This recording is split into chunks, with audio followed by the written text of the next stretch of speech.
Last week, I reviewed a book that I chose to read because I'd read almost all of the 39 books that the author had previously written and loved them.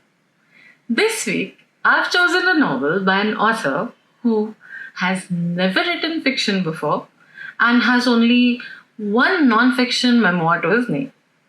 The book is about two young army officers fresh out of the Officers Training Academy and about to join their regiment.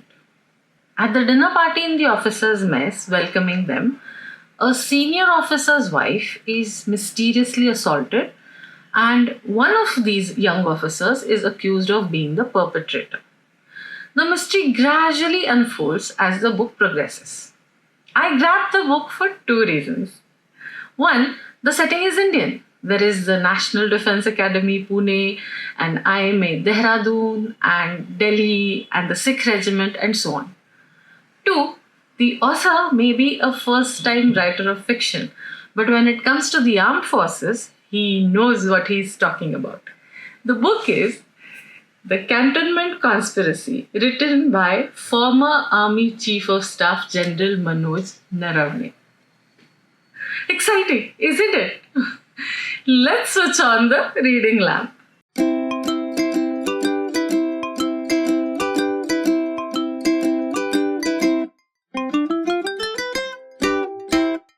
Hello, I'm Sadri, and on this channel, I review books and talk about reading in general. Let's take a look at the details of today's book. Facts and figures. The Cantonment Conspiracy is a mystery, a fiction novel written by former Army Chief of Staff General Manoj Naravne.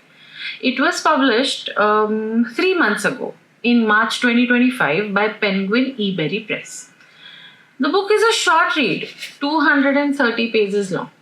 Available in paperback and Kindle editions. The link to buy the book is in the first pinned comment and in the description below the video. Now, no spoilers, no worry. Just The cover story.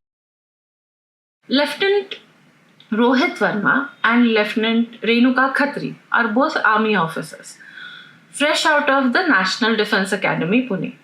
They are batchmates and friends. They both get posted to a laid-back military garrison on the banks of the river Ganga in western UP. Rohit is from an army background. He knows the ropes and generally has it easy. Renuka is from a civilian background and is part of the first batch of girl cadets admitted to the NDA. They both feel the need to prove that they are worthy of being army officers for different reasons.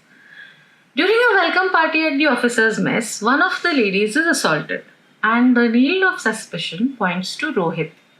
A court of inquiry is ordered, and being the only woman officer, Renuka is made part of that team, which is investigating the allegations against her batchmate.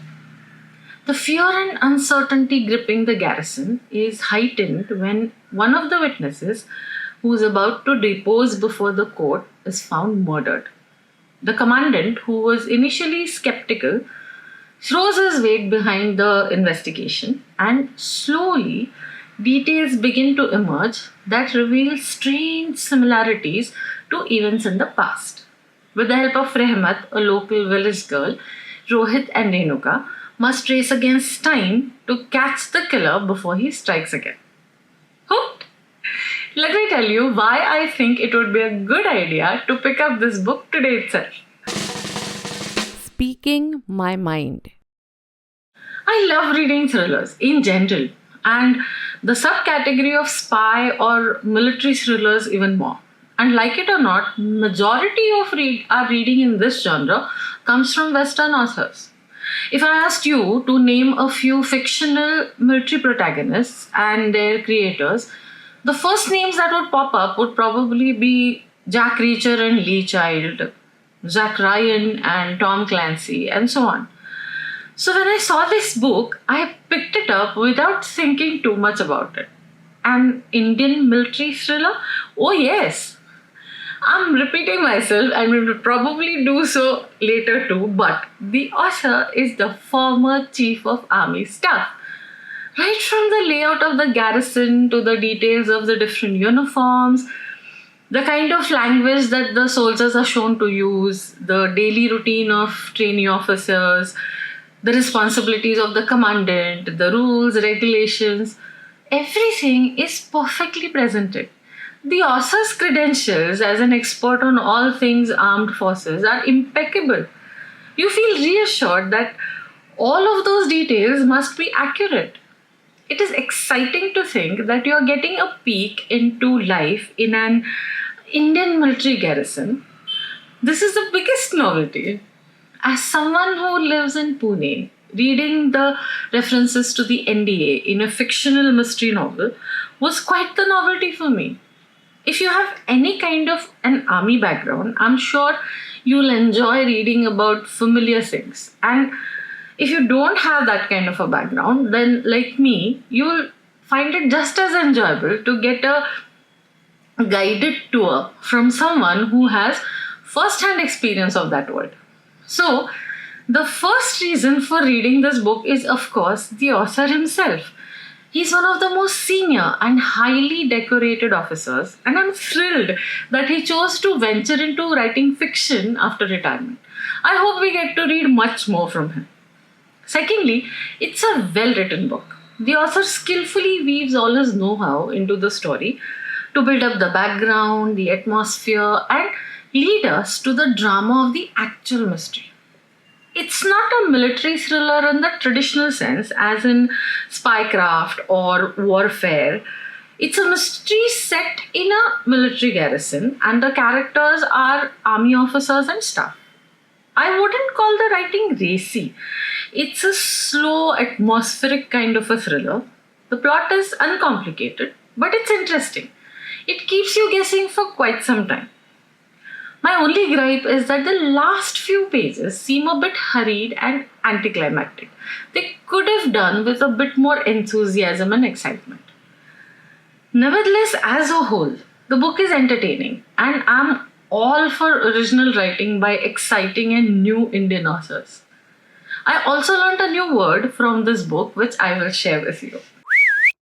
The vocab. The word is mufassil. It means rural or provincial areas away from major cities. It is a typically Indian English word with colonial roots.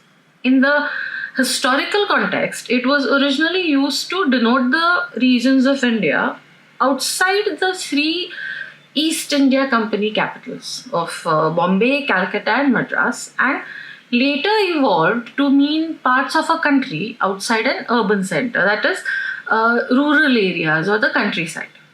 It can be used as a noun or as a modifier. For example, you can say he grew up in the Mufassil, or he grew up in a Mufassil town. Interesting, isn't it? Now let's look at the LINEDSCAPE rating of today's book. LINEDSCAPE Rating. Up there is a link to the video that explains my LINEDSCAPE book rating system. All the parameters for today's book are rated 7 or 8. Overall, the score is 76 over 100, which makes it a 4-star book. Now it's time to put my thoughts. In a nutshell. The Cantonment Conspiracy, written by General Manoj Naravane, is an uncomplicated, slow burn mystery novel set in an Indian military garrison in contemporary times. A military thriller written by a former army chief of staff. There, I've probably said it for the fourth time, but I find it so exciting. There is an authenticity to the writing that comes from the author's decades of distinguished military service. I would read it for that reason alone, but it is also a well-written, enjoyable mystery that rates 4 stars on my LINEDSCAPE book rating system. I recommend that you read it too. If you liked this episode, please give me a thumbs up. Hit the subscribe button, the notification bell icon, and share with your friends and family. Do visit the Reading Lamp every Friday for a fresh new review. This is Asavri signing off for now. Have fun under the Reading Lamp. Switch on, read on.